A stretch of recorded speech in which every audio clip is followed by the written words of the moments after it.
Well, hello, America. I told you earlier this week about George Soros and the funding that he sent to the Center for American Progress. Not really a place known for its, cost-cutting measures, but it did a little booklet on education. And it said, these are the things, these are the niche items that we can cut from education. Are you ready? U.S. history, constitutional studies, and anything to do with economics. That's what the Center for American Progress, they say that is niche, the Constitution. Well, the reason why I wanted to tell you about that is because that niche history is being erased, and it's only going to get much, much worse. The way history has been disappearing, you have to ask yourself why. Why haven't you been taught some of the things that you've learned on this program? Because history serves as a damning series of rock-solid evidence that progressive policies do not work. The only way to convince people to keep trying them is to keep changing the names, places, dates, erase whole sections of history. You've got to change history. Progressives are an enemy to the Constitution. They want to progress past the Constitution. Woodrow Wilson and FDR are propped up as great American presidents. If you read anything about Woodrow Wilson, you will not believe that this guy isn't known as one of the worst presidents of all time. Racist, awful, awful man. I don't even have to start with his policies. Oh, but I could. But this guy is remembered as neutral at best. We're told about all the wonderful things FDR did. You know, he got us out of the New Deal, out of the Great Depression. No, wait a minute. Can we ask this question? Why is the Depression called the Depression every other country except for America? In America, it's called the Great Depression because of the policies of FDR. Now, have you ever heard of Calvin Coolidge? If so, what do you know about him? You read anything in your history books and they'll say, oh, well, he ran a laissez-faire style government. Oh, let's just pause for a moment and savor the thought of laissez-faire government. I don't even know what that means. Calvin Coolidge, the president progressives need you to forget about. He was actually Ronald Reagan's favorite president, or one of them. He drastically reduced the size of government and thwarted a depression. A depression in 1920? Did you even know that? Bigger, deeper than 1929. What did he do to get out of that depression, out of that decline? Country was in horrible shape when he came into office, and then when he left, it was the Roaring Twenties. Another little fact progressives don't want you to notice. Tonight we'll take a close look at America's, well, one of the best presidents I think we've ever had that you don't know very much about. David Petrucia is here. He is a historian and author of Silent Cow's Almanac. He also, you wrote 1920. Year of the Sixth President. Which is an unbelievable book you should read. Amity Shlaes is also here. Amity, she wrote the book The Forgotten Man before I knew anything about progressivism. As I was seeing the economy starting to spiral out of control, I picked up this little book called The Forgotten Man. Amity is responsible for much of the nightmare that people call me now, because I learned so much from that book and got me kind of into this Alice in Wonderland rabbit hole that is now called the Glenn Beck Program.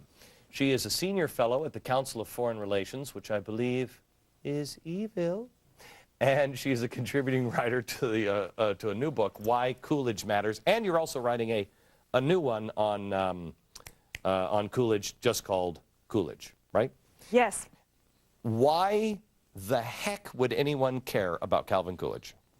Because every politician who wants to obtain office says, I'm going to do 4 or 5 things. I'm going to cut taxes, I'm going to reduce the waste in government, I'm going to cut the debt, and I'm going to bring you prosperity. And everyone's going to have a job, and there's going to be no inflation, and they never do it. We fall for it every stinking time, and they never do it. And Calvin Coolidge did all of those things. And then the historians and the pundits say, He was in office for 6 years and he didn't do a damn thing. Right. That's kind of his highlight, isn't it? That he didn't, I mean, he did an awful lot, but it was in the reducing government. It wasn't going to save anybody. Well, that's right, Glenn. I call Coolidge the great refrainer because he was the opposite of a modern president. When he saw trouble, he refrained and stood back and said, therefore, things may get better if someone stays out of the way. What are examples? A big one was the flood of the Mississippi in 1927, which was their Katrina. Did Coolidge race down there? No, he did not. He sent his Commerce Secretary, Hoover, but he didn't jump in. He said, well, maybe the federal government's role isn't to jump in. Maybe it's the job of the states to manage a regional crisis. There was federal funding that he signed for this crisis, this terrible flood, but he made the lawmakers reduce the funding to 1/3 of its size. He said, don't magnify this emergency and give a new role to the federal government. Make it smaller and handle it. Okay, now wait a minute. So people understand this emergency. What year did this happen? 1927. 1927. So people understand this emergency. A large area was under 30 feet of water. How big was, do you have this? Hundreds and hundreds of miles. Okay. And under 30 feet of water, hundreds of people died. This is the Katrina of the 1920s. Of that generation, this was the Katrina. And to show you the difference and how far we've come with progressives, at the time that this happened, nobody was standing on their roof with signs saying, help me. They were helping themselves. And what he did actually was even a big step forward. People were not, the federal government at the time did not go in and solve these problems. Yes or no? He refrained from that. He refrained from pouring federal money into it. Hoover coordinated, as he did in many cases in the World War I food shortages, through voluntarism. Now, Coolidge also opposes federal aid to highways and such, and this kind of taking money from one state, Texas, and giving it to New York or whatever. You know, this is what he said. To tempt the states by federal subsidies is to sacrifice their vested rights. It is not a wholesome practice, no matter how worthy the object to be obtained. It's just something which rewards the profligate, encourages waste. When you get money for free, you don't work it like as if you worked it to earn it. Nothing of value. You don't appreciate the value of something. And he understood that because of his background in Vermont. He comes from a very tiny little place, Plymouth Notch in Vermont, and he goes around with his father, who's a tax collector. And he says, when I went around with my father, I realized that people had to work to earn money to pay those taxes. A very simple lesson, but which a lot of people in Washington don't know today. Okay, so now let me take you here so you understand the setting. Woodrow Wilson, who, if you've watched 2 minutes of this show, you know I hate that guy. Woodrow Wilson has taken this country, and while he's in office, he has given us federal income tax. He has given us prohibition. Woodrow Wilson gave us the Fed. He totally transformed things. He's introducing now social justice. He's tried to introduce the League of Nations, which is basically the United Nations, and Americans like that League of Nations as much as we now like the League of Nations.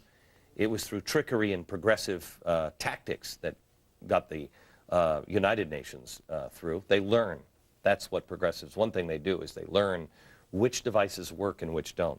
So he was wildly unpopular. His second term, he runs against the war, and he says, I'll keep you out of war.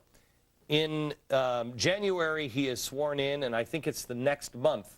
March. He's sworn in March back then. Yes. Okay. And in April, we're at war. Yeah, okay. A month later, I'll keep you out of war. A month later, we're at war.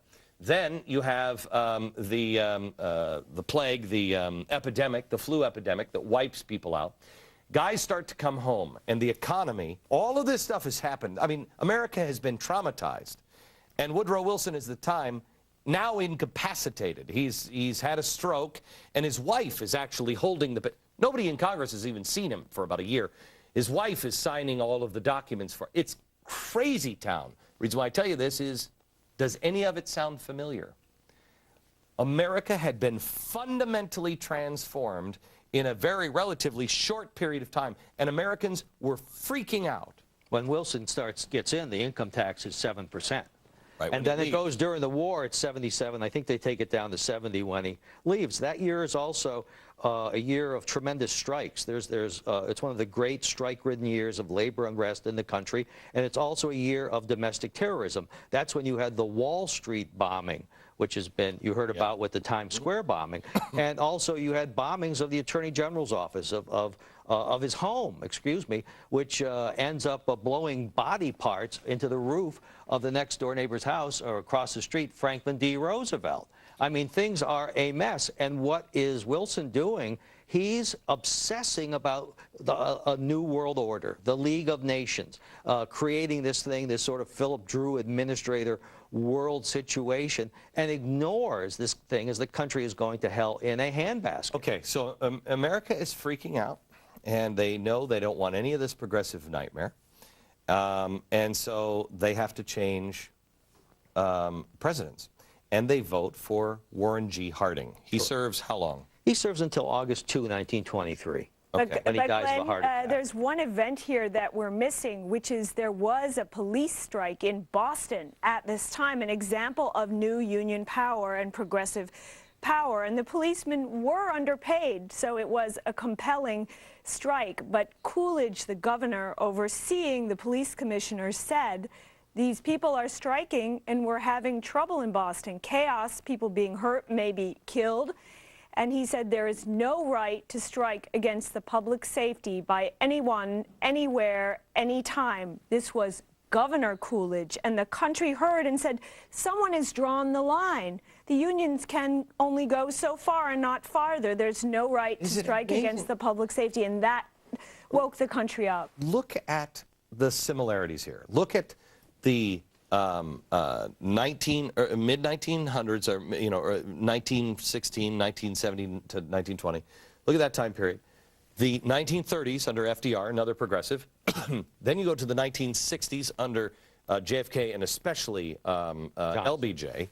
And then now you have these giant progressive periods. And look what they all have in common. They all have civil unrest, horrible, horrible economies, war, terrorism, some sort of domestic terrorism, and unions that are absolutely running everything out of control. That's significant, isn't it? Shouldn't people notice that every time we have these progressive giants, these exact things come into play? They exploit crises. Right. And Coolidge's time period, where people say nothing happened. I think there's an old saying that the happiest days of mankind are written on the blank pages of history. So yes, there is no war with Coolidge. And there could have been a war. There were adventures of John J. Pershing galloping into Mexico under Woodrow Wilson. He settled that down. He brought the troops home from Nicaragua with the earliest Sandinistas. He worked towards outlawing war in treaties. He worked with the World Court, but there were no great crises because that's not the measure. The measure is often what you avoid. Was he progressive at all? Was there any part of him progressive? Because he doesn't seem to. Progressives on the Republican side tend to go out and do war, but war as Americans, led by Americans, Theodore Roosevelt, where the progressives on the Democratic side go out and do war under an international umbrella. So was he progressive at all, not just on war? I would say he was liberal in the classical liberal sense. That is, he stood up for the individual. Libertarian. Liberal in the European sense. Right. Which is, he stood up for women when women got the vote just around then, and he was a big fan of women. He appointed women, but not as a group, as individuals. Not, just as Ward Connerly would say, blacks are Americans, not a political group. As individuals, he was a big help to blacks in the same way. Let them be citizens like the rest. Let's go back to, let's just stop here at blacks, because Woodrow Wilson, this progressive, was a nightmare when it came to African Americans, an absolute nightmare. you know, I don't need to get into Coolidge, it. when Coolidge is lieutenant governor of Massachusetts, he gives a talk, and he's talking about the war, and he says, the German government has been knocking us, and they've been knocking the fact that we have colored troops in Europe fighting alongside in other units with us.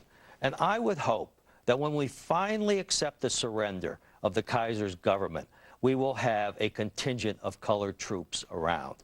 When he was running for office in 1924, he didn't really speak out against the Klan, but what he did was he went and spoke to the B'nai B'rith. He went to spoke to the Knights of Columbus, and he delivered a graduating address at the all-black Howard University. When he goes and dedicates the World War I memorial in Kansas City, which is a very southern-like town, he insists that a detachment of black troops from Fort Leavenworth, Kansas, accompany him. Which, again, is a complete reversal of Woodrow Wilson. The term, I keep passing over Harding, and Harding was important, but Coolidge was Harding's vice president. Right. And Harding dies in office, and didn't his father swear Coolidge in? Absolutely. When Harding dies, he's on a Great Western trip. He's up in Alaska. He comes down to California. He takes ill, dies after a few days of being holed up in a hotel room in San Francisco. They bring the news to Calvin Coolidge. And as I said earlier, he comes from this little town in Vermont, Plymouth Notch. And the place is so isolated, there's no phone. The Vice President of the United States is vacationing there with his father on the old homestead. They have to drive 10 to 12 miles to get to the place at 1 in the morning to let the Vice President know he's going to be the President of the United States. They swear him in because he says, he's a very practical man. He says, we can't go without a president very long. Who can do this? My father's a notary. My father's a notary. He calls the Department of State. Can a notary do it? Yes.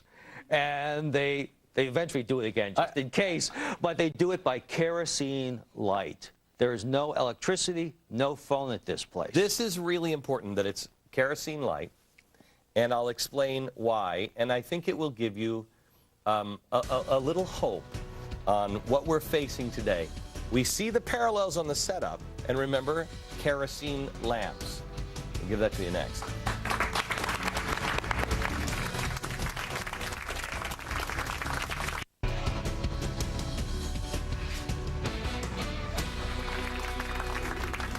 We're talking about one of my favorite U.S. presidents, Calvin Coolidge.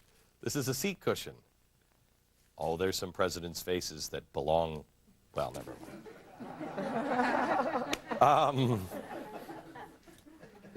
No, it's not. I was going to say that's beneath me, but really it's not.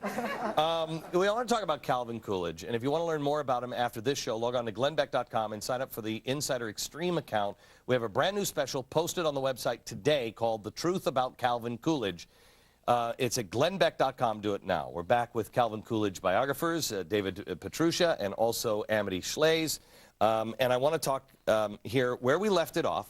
I think everybody has the point that it's a lot like today. When he comes into office, it's a lot like today, and people are freaking out. You got this gigantic government going completely in the other direction, and then Calvin Coolidge is brought in. Well, actually Harding.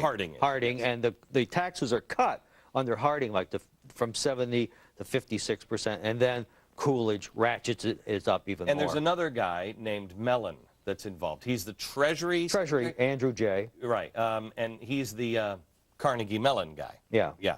And also then later vilified and persecuted under FDR. Seriously persecuted under FDR. But he comes in, and he's kind of the genius behind it all, and he says, you got to cut taxes, you got to cut spending. They do a little bit. They do quite a bit, actually. And things start to move in the right direction, right? They really do. You know, unemployment is 3.3% during Coolidge's 6 years. The gross national product increases by 7%. Per capita income grows by 30%. Real earnings before we get up by 22%. But I think the point to make here is that it wasn't easy for Mellon and Coolidge and Harding before to get these tax cuts through. We think of it as obvious, and now it's impossible. But they worked very hard. They wrote books, they sold them to people. And recall, at that time, most people didn't pay the income tax. So they were voting for tax cuts for rich people. And that's a very hard sell for politicians. And nonetheless, it worked because Mellon and Coolidge actually believed in trickle-down. If the rich people paid less tax, they would invest more, and there would be more jobs for regular people. Go back a little bit. It actually worked. Go back a little bit and explain that, because now 50% of the country doesn't pay income tax. They actually get money back. What was the percentage that really was being hit hard? Well, Glenn, even fewer people paid income tax then. Right. And that's why it was said to be impossible to cut the income tax on the rich people that Wilson... And they had vilified, under Wilson, they had just vilified the rich, just exactly what's happening again now. Yeah, but when you lower the taxes, or when you actually get the rich paying more, oddly enough, because when they lower those rates in 1920, 15.4% of all personal income taxes are paid by those paying $5,000 a year or less. And when Coolidge leaves office in 1929, that's down to 0.4%. When he leaves office, 98% of all the people are no longer paying federal income taxes. They've been removed from the rolls. And the rich are actually the fat cats, those earning over $50,000 or $100,000 a year. Their percentage of bearing the burden actually almost doubles. Okay, so now we have them making a case that it's actually good. Do you guys either remember a really good sell? I mean, yes, really well, good speech where Mellon wrote a book which was written with S. Parker Gilbert, his wise advisor, his art laugher, called Taxation: The People's Business, making the case that poor people should care about high taxes because of jobs that weren't created when taxes were too high. And he went out and stumped, and Coolidge went out and stumped. So if you go back, you see a sustained campaign over several years, and the tax rate was brought down to 25, which is a low for us. Even Reagan did not get down to 25, low for us in our history, but not right away. What's important for us to know is it was several years of legislative work before they got there. Okay. Now, the result, and this is why I said it's important for you to know, when Coolidge was sworn into office, he wasn't near a phone. He was sworn in by lamplight. Most people didn't have a car. The phones were still unique. Air conditioning, all of this stuff was very unique. But something happened. It's in our history books, it's just treated as a magical event. All of a sudden, people got greedy and rich.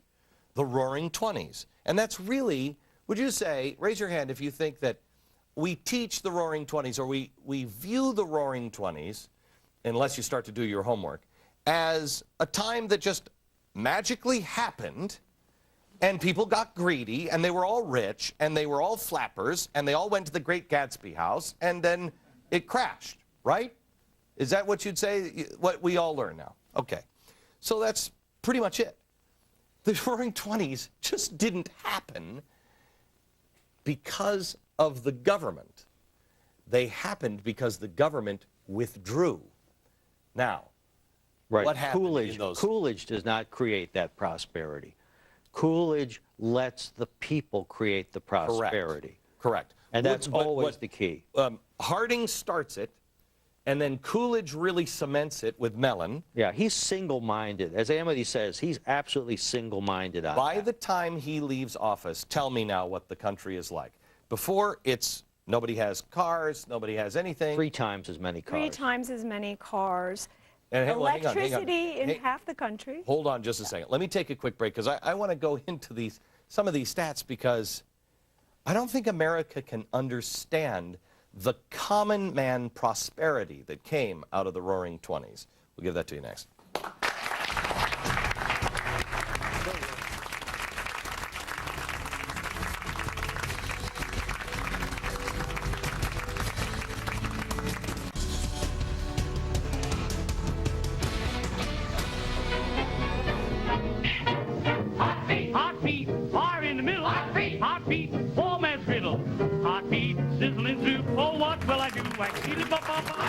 Roaring Twenties, when we think of the Roaring Twenties, we think of, well, that, really. We think of people that are just living this strange high life. We think of The Great Gatsby, where people don't have any concept of reality. And then the crash. That's not exactly true. Back with us is David Petruzza. He is the author and historian and author of Silent Cow's Almanac, and also great book 1920. Amity Schley, senior fellow at the Council of Foreign Relations and contributing writer to a new book, Why Coolidge Matters. She's also writing a biography on Coolidge, and she's also the author of a great book. How many years has this been out now? 2007. 2007, Forgotten Man. It's a fantastic book. Okay, so we're left now with the Roaring Twenties. They cut all of the spending. They not only reduce taxes, but he reduces the spending by at least half, does he not? Roughly. Roughly, about half. And he reduces the national debt. Okay, so he is totally transforming America back to closer to where our founders. Fiscal solvency and getting out of the way so that the government can, that the economy can grow. All right, now we were talking about how this transformed. You don't have to think about The Great Gatsby. Let's think about how the lives of average Americans changed. And the lives of average Americans, 1920, nobody really has a car. By the time he leaves office, 3 times the amount of people, there are 3 times the amount of cars on the road, which was an expensive item. It's not that the price of cars necessarily just came just dropping through the floor in price, but it was that people made more money, right? Right. Right. Tell me what happened to incomes. Tell me what did the average person in the 1920s? Well, you hear a lot about incomes. Real incomes went up. And what's very interesting about the 20s is they didn't have inflation. They had low unemployment. The unemployment politely stayed below 5% in Coolidge's time. It was in the 3s in Coolidge's time. And yet there was no inflation to speak of. And nowadays economists say that's impossible, right? You hear, oh, the economy will heat up and so on. So it was a golden time when people earned more and their money was worth more. And in addition to the cars, their houses were electrified. So that meant for women especially, housework changed. Women could turn to other things. They didn't have to rub washboards all day. We're doing the cartoon Coolidge right now, and we have lots of drawings of women rubbing washboards, and the drudgery of the day that they experienced, hours and hours to bake, to iron, that ended with the appliance came into the home, and that was Coolidge. Which is a very big deal, and that led really to some of this euphoria of, I mean, this was the first time that anyone in the history of the world that was an average person was able to have real leisure time. They could, and radio comes in.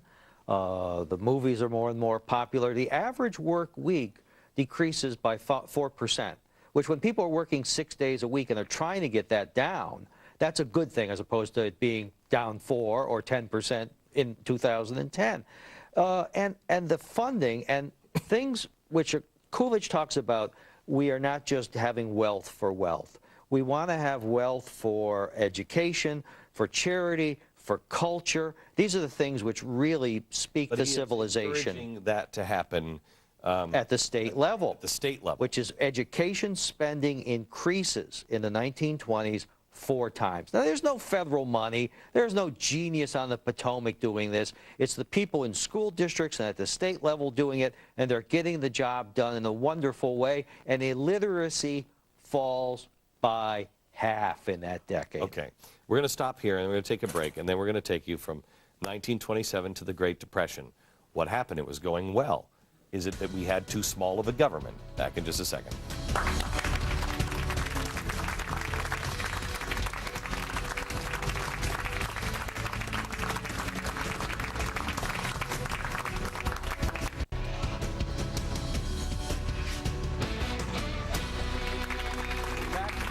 Back now with Calvin Coolidge biographers, David Petruzza and also Amity Schley's. I noticed that David is wearing his Calvin Coolidge shoes. Where do you get a pair like that? I think around 43rd Street, actually, Really? yeah. And also, Amity is actually wearing Calvin Coolidge boots. These are his actual boots, right? These are courtesy of the Forbes Library in Northampton, Massachusetts, a wonderful library which has a museum of Coolidge's things. Okay. And I'm, of course, wearing my shoes that nobody else has worn, nor will they wear. And this is actually his hat, too, isn't it? Courtesy of the Forbes Library. Look at that. It says Calvin Coolidge on it. I've been freaking out the whole time because I don't want to spill anything on it. I'd be like, yeah, and that stain was when we brought it out of the museum. All right, let me go to Chris in the audience, because I think you have the logical question, Chris. A lot of people believe that Calvin Coolidge would have been responsible for the Great Depression. What are your thoughts on that? What do you believe, that he brought it around, or? No, you're saying that because of the overheating, Right. and no regulation or very little regulation? Right. A number of points.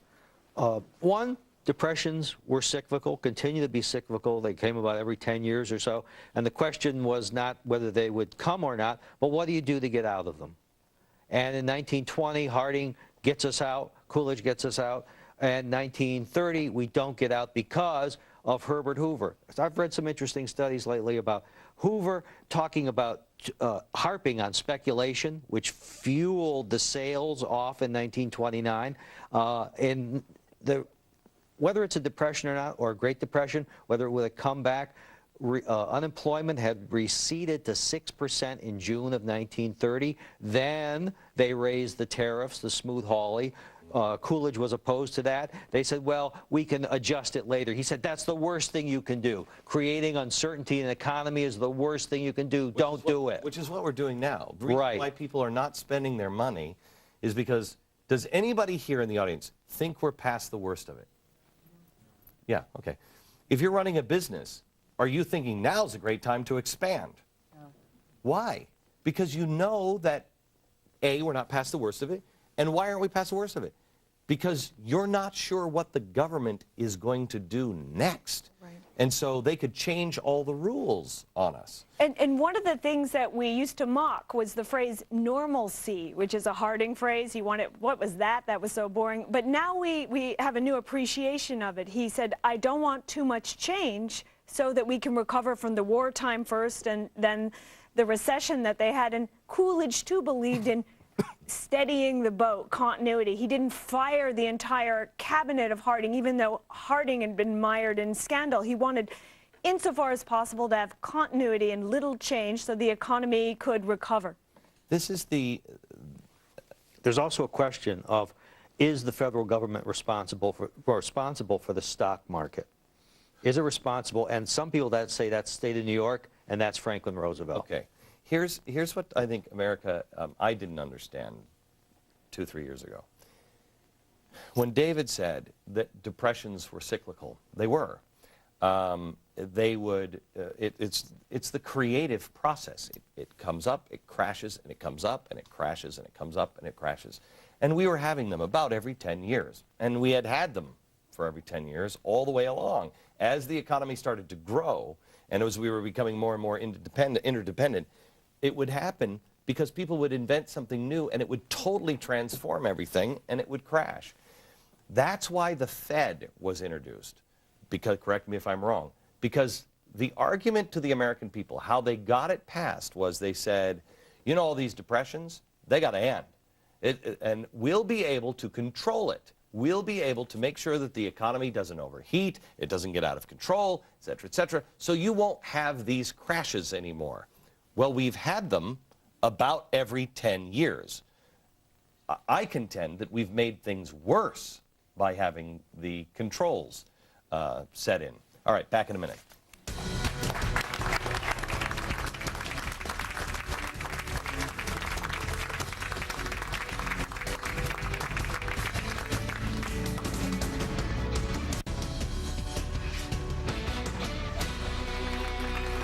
All right, we're talking about Calvin Coolidge, and there's a reason for it. The guy changed America at the end of a progressive era with Woodrow Wilson. Harding and Coolidge and Mellon changed America dramatically. Is it Elizabeth? Elizabeth, you had a question. I was just wondering why they don't spend more time covering him in history class here. Let me ask the historians. David?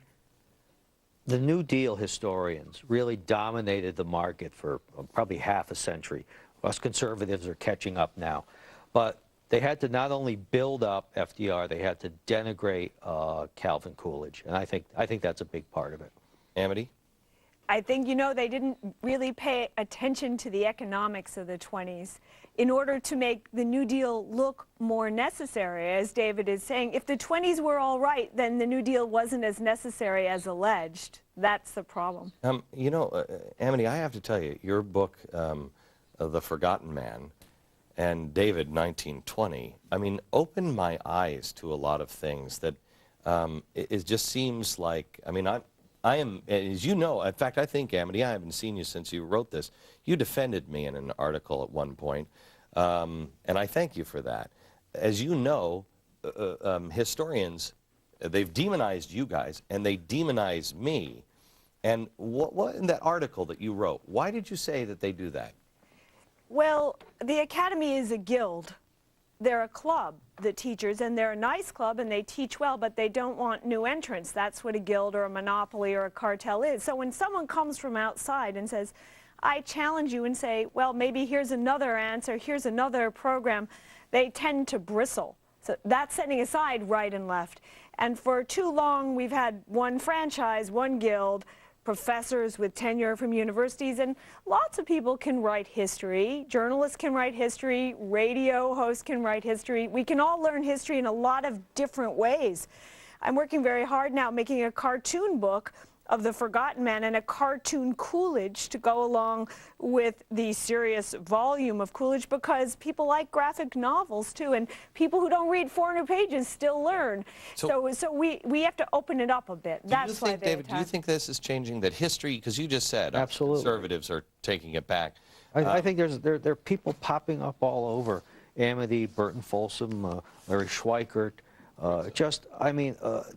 They're coming out, and there's a market for it. You've helped create that market a great deal. You know, we owe you so much, but it's a spontaneous outburst of conservative history and a hunger for it, because people know they haven't gotten the truth. Yeah, look, America, I mean, David, you just said you owe me. No, you don't. Here's the thing. I went looking for the truth, and I started with you.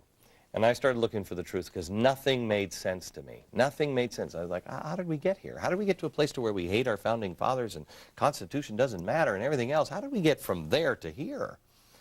When you start reading history, and not the history that they've been jamming down our kids' throats for so long, when you start to look at alternative history and the history that they say, oh, no, that's crazy, don't read that, and you read it, now all of a sudden things make sense.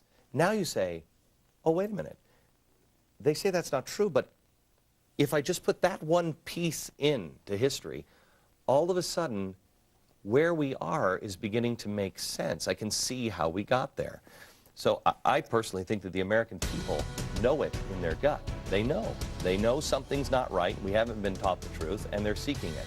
Continue to do so, America, because you are the keeper of American history. It is on your shoulders. Back in a minute.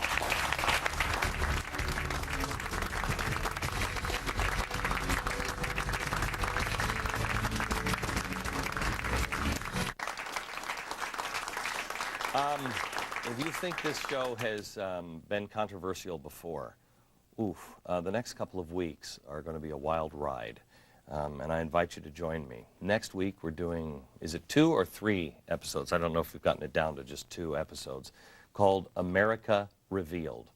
It is the good, bad, and the ugly on the civil rights movement, truth that you've never heard before. Watch it. It's an important series. And then the week after that, I'll be down in Washington the whole week, getting ready for the event at the Lincoln Memorial on the anniversary that Martin Luther King had a dream.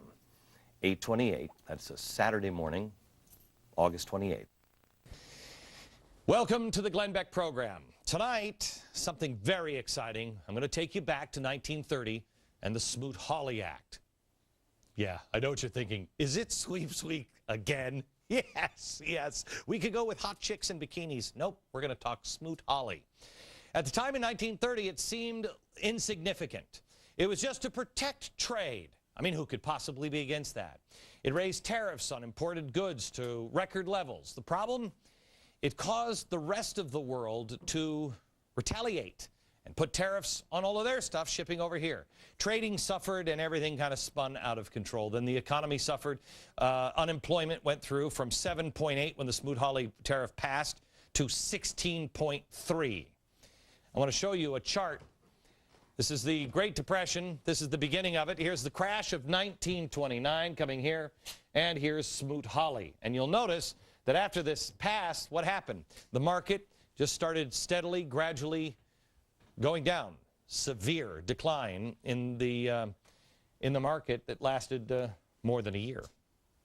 Now, we're talking about doing the same thing again. The House just passed a bill that would increase tariffs on China. What would you possibly be doing? By the way, they've retaliated by now putting tariffs on chicken. Oh, if we could just learn from the past. Now I want to show you something that I found in the Wall Street Journal today, and I've talked to you before about we're repeating all of the same mistakes of the 1930s. This is fast forwarding now to 1936, and here it is, May of 1937. All right? Things started to come up, I guess, a bit, the Dow Jones. But what happened from here? Where this ends is about where FDR was trying to pack all the courts, and it passed. He was upset that his New Deal centerpieces like the Agricultural Adjustment Act, where he was actually burning crops, destroying crops, and killing thousands of pigs, because he said, hey, if there's a shortage, then the prices will go up. Yeah. Also the NRA, you remember Watch for the Blue Eagle, the price control agency, it was shot down by the courts. The court system said it's unconstitutional. So his solution was not to do things differently. He just decided, I'm going to change the court. He wanted to stack the courts in his favor. FDR's court packing plan was shot down, thank goodness, by 70-20 vote. Even the Democrats were jumping ship from him at this point. Businesses were left in limbo. They didn't know what was going on. Now the whole government was starting to be in chaos, and everything was being thrown at them. They didn't know what would come next. The Wall Street Journal describes this climate at this time as massive hikes in personal and corporate tax rates, severe monetary tightening, and aggressive business bashing. They were also being regulated up to their eyeballs at this time. So what did businesses do? They just sat on their money. They sat tight. They held on because they just wanted this nightmare to end in the government. Well, what happened? Let's go back to that chart. What happened? This all starts to happen. The courts pass and say, no, it's all unconstitutional. And he starts to pack the court or go that direction, spooks businesses, and what happens? Here it is. Look at that drop. The uncertainty, the hostile business climate, it all led to a depression within a depression. That's why in this country it's known as the Great Depression, but it's not known that way anywhere else. Does that not sound exactly the same today? Hikes in tax rates, monetary tightening, aggressive business bashing, uncertainty. I mean, how much is health care going to cost businesses? How much are small businesses going to be taxed next year? How much will new regulation will they be subject to? What is Cass Sunstein doing on the weekends? Nobody's going to invest their money until they know the answers to these questions, and that's what's happening in America right now. Now, I've told you before, we are repeating the mistakes of the 1930s, okay? Here's the 1930 crash. Could you overlay, please, our course? This is the exact course that we've been on now. Look at this. I've told you that we are repeating history. Will the expiration of the Bush tax cuts be the final straw? Wait, may I? May I just start calling it what it really is? It's not the Bush tax cut. We are talking about what could shove us off the cliff along with all the other uncertainty. We are talking about not Bush tax cuts. That was 10 years ago. We're now talking about one of the largest tax hikes in American history, the Obama tax hike. Wall Street Journal says it may be now the nightmare that shoves us off the edge. Now, revisionist progressives will say the depression within a depression happened because FDR just didn't spend enough. His best friend, one of the guys who actually helped design the New Deal, he was the head of the Treasury, he testified in front of Congress. That was insanity. It's the same flawed logic that we're hearing today. All you have to do is look at history and learn from it. I have been telling you that the seasons are about to change. You have to wake your friends up, tell them about the mistakes of our past before we repeat them. Hello, America. I'm glad you're here. I want you to know, first of all, everything that I say on this program, please do not take my word for it. Please look it up yourself. Look up all of this stuff, but please try to go to the original sources. The progressives have controlled the history books for so long. Read their own words. Read their own diaries. There's plenty of books that the people in the Wilson or the Roosevelt administration wrote themselves. They'll tell you. They'll tell you exactly what happened. I've said to you, must be hundreds of times now, I hope all of this stuff is wrong. I do. If I'm right, you know, things aren't good for me either. I have nothing to gain here. And really, quite honestly, I think I have more to lose, because if I'm wrong, I'll be so wildly discredited, nobody will listen to me. We'll just have to see what happens on the other side. I have nothing to gain, and I have everything to lose. I can't say I have nothing to gain. I do. I have a country to pass on to my children, if I'm right. My batting average is pretty good. It's not perfect, but it's pretty good. When I say trouble is coming, it's not just me. It's the Wall Street Journal. I just showed you the chart that shows, you know, how the Dow is mirroring the 1930s. I mean, I could quote to you chapter and verse how we're doing exactly the same thing that Wilson did that led to nightmares, and also FDR, which made it the Great Depression here. But it's also things like the Hindenburg omen. We talked about it on this program, and I know it was talked about on CNBC and other business networks like Fox Business Channel. It's kind of a complex financial thing, but 5 things have to happen for it to trigger. And when it does, there's a 77% chance of a crash within the next 30 days. Well, we've just entered the 30-day period. By the way, the Hindenburg omen has happened twice. Now, have you done anything since we told you that story? Have you changed your lifestyle? Have you done anything? I can tell you this, the global governments, the George Soroses of the world, I just read a story yesterday that billionaires are buying gold by the ton, I think it said. I mean, an actual ton. They've prepared. Have you ever heard the old saying, the rich get richer? Well, why is that?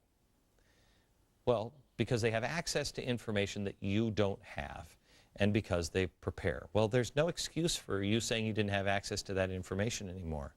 It's available. It's available everywhere, and it's why I tell you, please don't take my word for it. Please. You have to know these things to be true yourself. I don't want you ever to be in an argument and saying, well, well, Glenn Beck said. You know it yourself. Look it up. Do your own homework. The rich know because they have access to the information. They know history. They know the warning signs. And in many ways, some of them are controlling and manipulating it. George Soros comes to mind. I'll show you at the bottom of the hour. What's coming is going to require all of us to be prepared and require action from each of us. And I don't mean like, we got to get out in the streets. I mean, you got to vote. You got to educate yourself, but you also have to prepare to be a help for others. That's why I've been telling you to do the 40-day and 40-night challenge. We have to be the best we can be for the country to survive in hard times. Again, I hope I'm wrong. Good Americans don't panic. Good Americans roll up their sleeves. Americans that are unprepared and want to live in this la-la land where, hey, don't worry, it's not going to be so bad, and if it is, somebody will save me. Well, you're in for a real surprise. Let me just warn you on this. If the things I say are true, they are going to be telling you to go exactly to the wrong place.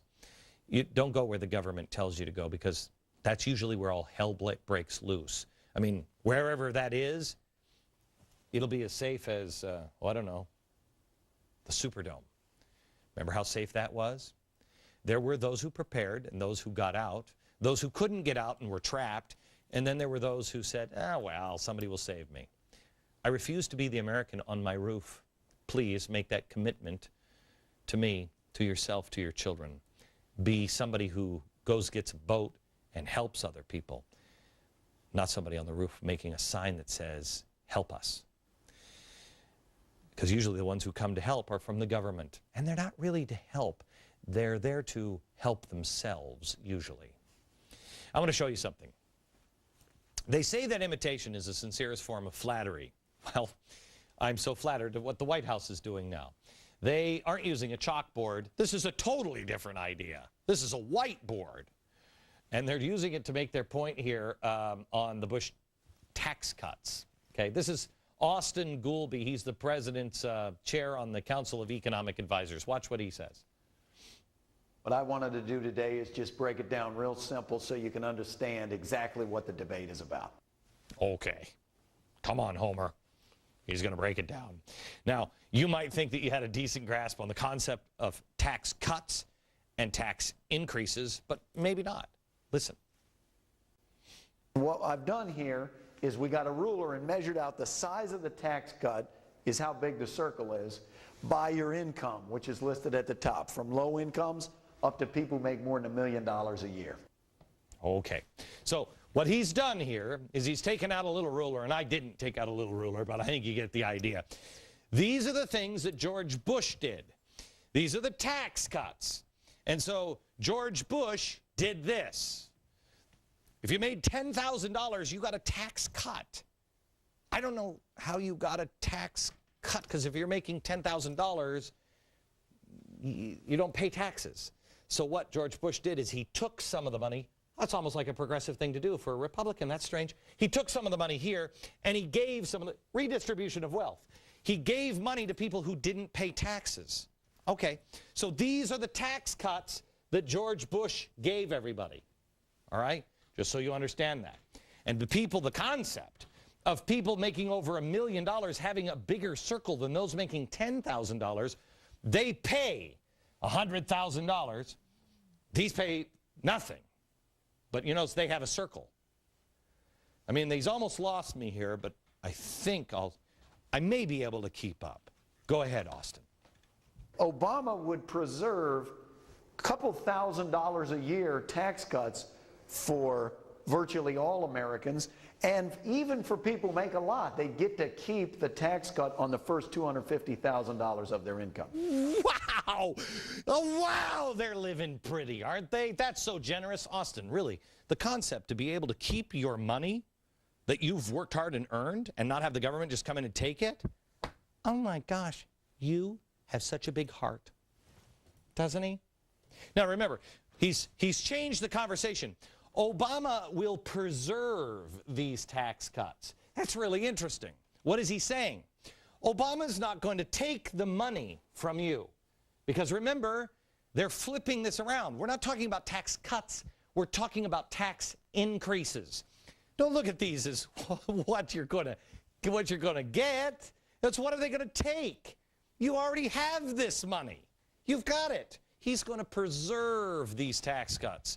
So, in other words, you're not going to feel some tax cuts here, but you're going to start feeling tax cuts over here at 200.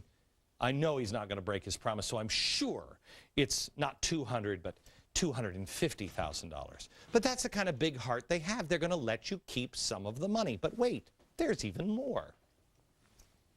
Under the Republican plan, however, people making more than $1 million a year, they're going to be getting a tax cut of more than $100,000. No. That's expensive. No. They're not going to get a tax cut. 10 years ago, they got the tax cut.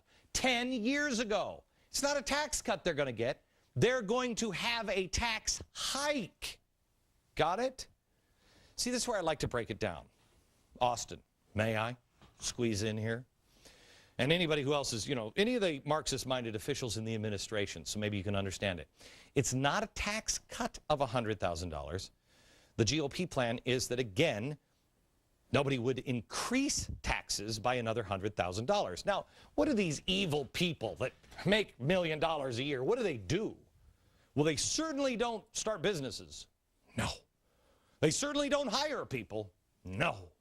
They have a monocle, and a cigar, and they sit and they take baths in their money. That's what they do. They don't need to take a bath with that money. I want to work for this guy because this is the guy who's creating jobs. You get it? When you take more money than you're taking now, that's called a tax increase. When you're not paying $100,000 a year, but you will next year, that's a tax increase, not a tax cut. Which means that what the GOP is proposing isn't expensive at all. Because he just said that was expensive, but it's not expensive because it's exactly the same rate as it is now. So how could it be costing you money to do that? Because, wait a minute, I think I have it. It's costing you money because they want to borrow more money next year. Now, if you don't want to borrow more money next year, what do you do in your life?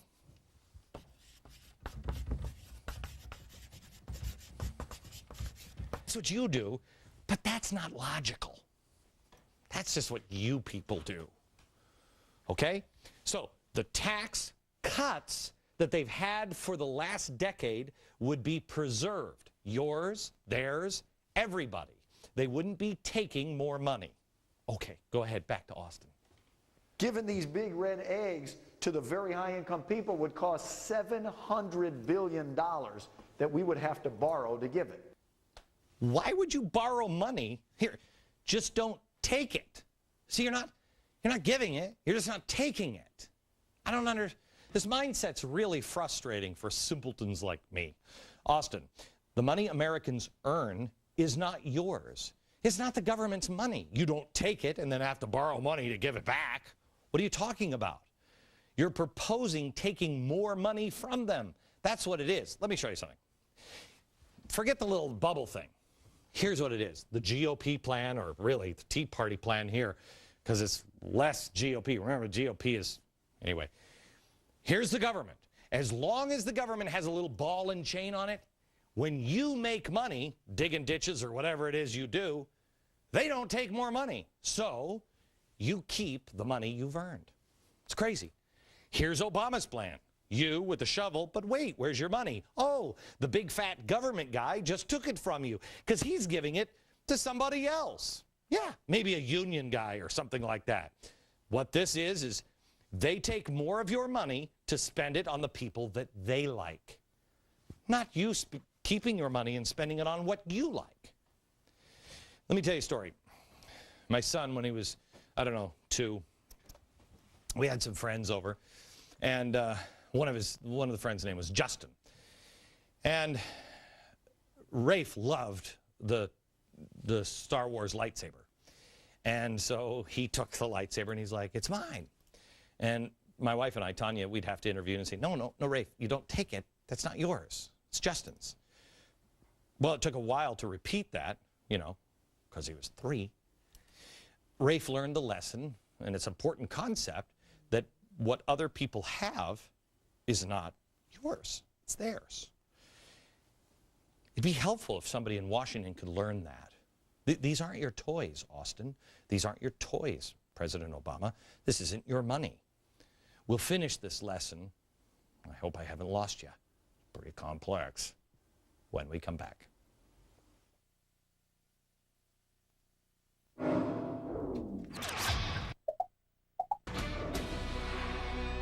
The White House has made fun of me for a while now on the blackboards, making fun of the blackboards, but now they have Austin Goolsbee, the chair of Economic Council at the White House. He's doing a whiteboard, and it's completely different than the blackboard. I mean, difference is black and white, and that's it.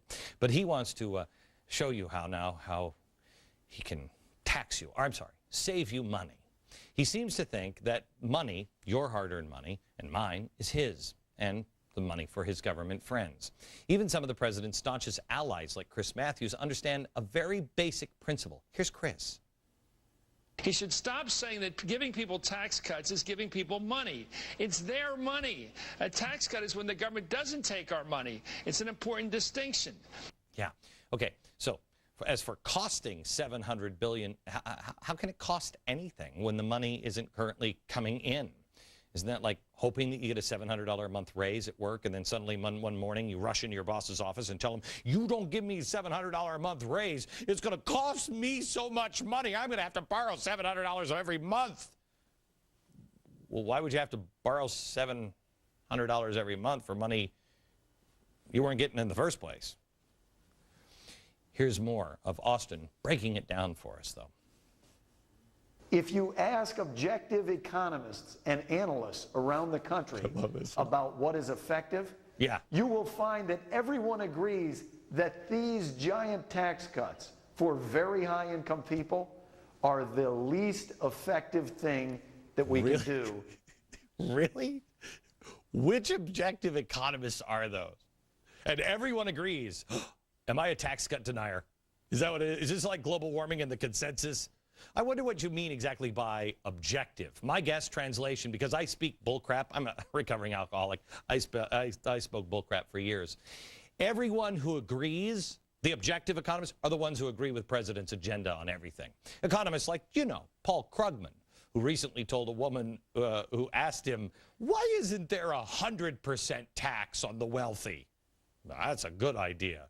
Now, while that may not be the most effective thing to do for the economy, 91%, says Paul, might be just about okay. I think that the sort of more moderate, reasonable, although it would be denounced as socialism, communism, whatever, would be to have another one or two tax brackets further up the scale. It is worth remembering that back when we had real socialist presidents like Dwight Eisenhower, at that point the top marginal tax bracket was 91%. Yeah, I don't think he put that in there. I think that was the progressives that did that. Gosh, simple fact is, when the taxes are lower on the wealthy, revenue increases. Happens over and over and over again. But the progressives in the media don't like you to know that. Revenue goes up. But when you're penalizing successful business people, not so much. Isn't it weird? And Barack Obama knows it. How do I know he knows? Why would the president consider taxing the wealthy more, especially in this economy? Well, I know he knows because I heard Charlie Gibson ask him about this very issue as it applied to the capital gains tax at one of the debates during the campaign. Watch this. Bill Clinton in 1997 signed legislation that dropped the capital gains tax to 20%. Right. And George Bush has taken it down to 15%. Right. And in each instance, when the rate dropped, revenues from the tax increased. The government took in more money. And in the 1980s, when the tax was increased to 28%, the revenues went down. So why raise it at all? Especially given the fact that 100 million people in this country own stock and would be affected. Well, Charlie, what I've said is that I would look at raising the capital gains tax for purposes of fairness. For purposes of fairness. And at the expense of common sense fiscal policy. Now, fairness. In other words, who cares what actually works? I'm just leveling the playing field. And why is it never mentioned that, why is it never mentioned the people who employ people, the small business owner who make $250,000 or more? That's who's putting America to work. 70% of all jobs are created by these people in America. It is the medium-sized business, and yes, big businesses owned by those evil multi-millionaires. Microsoft employs 89,000 people worldwide. We've told you before, tens of thousands of millionaires come from Microsoft. Their employees. Microsoft's billionaire owner, Bill Gates, has given billions of dollars to charity of his own free will. As evil as ExxonMobil is supposedly, to listen to the progressives, it employs nearly 81,000 people. Huntsman Chemical has over 11,000 employees. And as I've mentioned numerous times, John Huntsman Sr., a very good friend of mine, has donated $1.8 billion to charity out of his own personal cash. He's going to die broke because he chooses to. The rich are not the enemy. They never have been in America. They are the employers, and in many cases, they are the philanthropists Who was it that built all the first libraries and hospitals? The poor people? It is the people that become rich in America that help us survive and thrive. That doesn't mean all rich people are good guys, but it certainly doesn't mean all rich people are bad guys. Rich people, poor people are just people. But back to Goolsbee and his lesson. And so what's happening in Congress is that the people that want this are saying nobody here can get any of these tax cuts unless we agree to give this big red goose egg to the people making more than $1 million a year. It doesn't make any sense. It costs too much money, and we know it doesn't work. All of this is just not insulting. It is a lie. I mean, we're now being told they put pictures of the 828 and this thing on 10210. One of the other networks is asking you to deny your eyes now. I mean, when are people going to wake up to the lies? Extending the Bush tax cuts costs nothing extra. It has been proven over and over again that tax cuts do work. They stimulate the economy. Not tax cuts and spending. That leads to debt. Not only that, but the Democrats in Congress haven't even submitted a piece of legislation on this for the Republicans to hold up. Yes, the Republicans want the Bush tax cuts extended for everyone, but they're not holding up anything because there's nothing that has moved forward to hold up. It's a game. You're being played again. The bottom line is, you can put this presentation on a whiteboard or a blackboard, or you can put it on, billboards. You can put it on a pool hall table. It doesn't matter. It doesn't change the fact that it is the same old class warfare, and it is a lie. They have no problem putting up their top economic advisor telling you that your money is theirs, that you have no right to it, and that a proven economic reality is fiction. Fortunately, we all have kids like mine, and hopefully we're all parents that teach our kids that somebody else's toys are not theirs. And when you have a toy, it's best to share, but nobody's going to force you to share. You get to choose when to share them and when.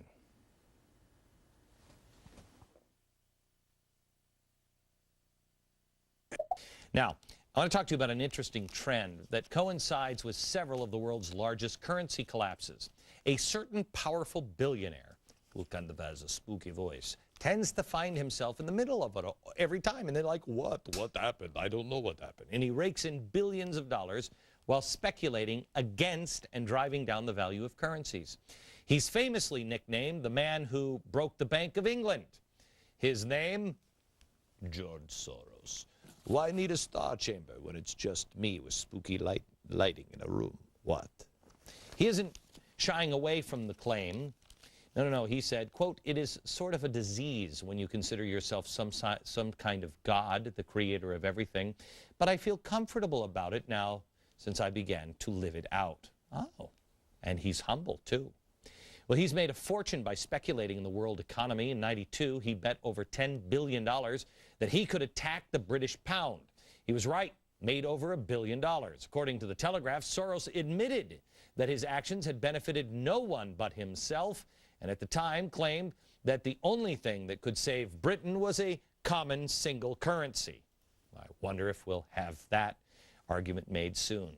He also rolled the dice in '97 in Asia, and many, including the Malaysian Prime Minister, believe it was billionaire speculator George Soros who helped trigger the economic meltdown that spread through Malaysia, Indonesia, and the Philippines. Still others believe the devaluation of the Russian ruble in '98, which eventually led to the country defaulting on its own debts, was also the handiwork of Mr. Spooky Dude, master of the universe, and kind of comfortable playing God, George Soros. Let me ask you a question. I know Soros's people watch this show all the time. You think they're going to like this? I don't think so. Mr. Spooky Dude is there every single time. And he usually telegraphs things by writing an op-ed piece like, "Hey, I don't know, maybe you should get out of this country's currency." Just saying. Each time, vastly expanding his wealth by positioning himself to win big on the demise of a currency. And nearly each time, he's headed to the press to stoke the fear about the currency and say, it's just not feasible anymore. Yeah, and to make it look like he cares, basically to provide cover. I've been warning you, especially in my last op-ed piece. Well, since he's a billionaire, people believe him. Panic ensues, currency collapses, and he makes billions. Is what he usually says, I'm guessing. Fast forward. Which currency does his brilliant economic mind think will falter next? Last year, he said that a decline in the dollar was necessary because the U.S. economy will continue to drag down the global economy, and that there would be a slow, and should be, a slow decline. In fact, a, quote, managed slow decline of the dollar. Wow. Oh, my goodness. Look what I found. I found a new op-ed. Last we left, our current episode of the Glenn Beck program, I was telling you about George Soros and how he always seems to coincidentally find himself in the middle of the latest currency collapse. Just last year, he said he thought the dollar needs to be devalued. Today, Soros had an op-ed in the Financial Times titled, America Needs Stimulus, Not Virtue. Oh, yeah. You know, the story is, it's all about how the economic collapse is the private sector's fault. But forget about virtue. Yeah. The solution? Spend more money. Yeah, spooky dude says spend more money. Would spending more money help or hurt the dollar? Would it kickstart a managed decline? Oh, I don't know. I don't know if this is the start of the latest, Soros push to collapse a currency. I don't know if this is it. Oh, but it's coming. Be prepared. Because powerful people like George Soros would like that to happen. Because they're preparing. Have you? You see, when that happens, it's ugly, usually. Yeah, ugly. The Business Insider, the Wall Street Journal have both recently written about how when it comes, it will be rapid. Nobody will see it coming, and boom, it happens. You know how grocery stores look before a hurricane? Yeah, that's when we think the power might be out for a couple of days. What do you think your grocery store is going to look like if they think the dollar is going to collapse and it's not going to be worth anything? Better or worse than the hurricane thing? I want you to do two things. Maybe more. I don't know. By the way, there's The Shadow Party, great on Soros. You should read it. This one is the coming economic Armageddon. I know, not really something you really like. I just want to be in a good mood and take it to the beach. Not really.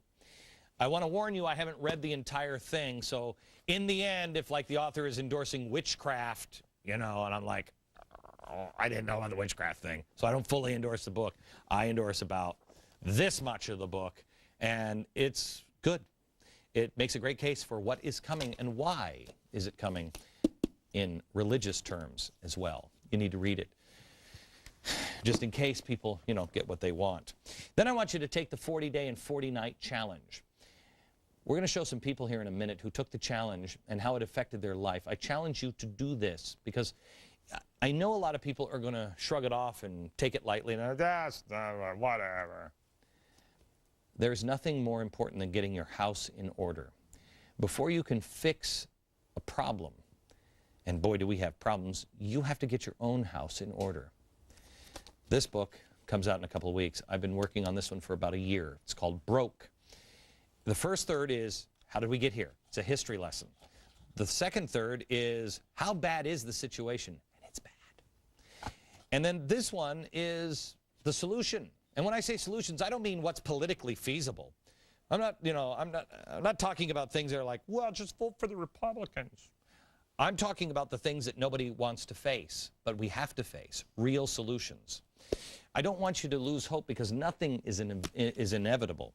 But you know what? When you have cancer, and the country has cancer, gang, the doctor says, we're going to do everything we can, and don't you give up hope, because miracles happen, and who knows? Who knows? But it's pretty bad. What does the doctor always say? Just in case, you might want to put your affairs in order. Why?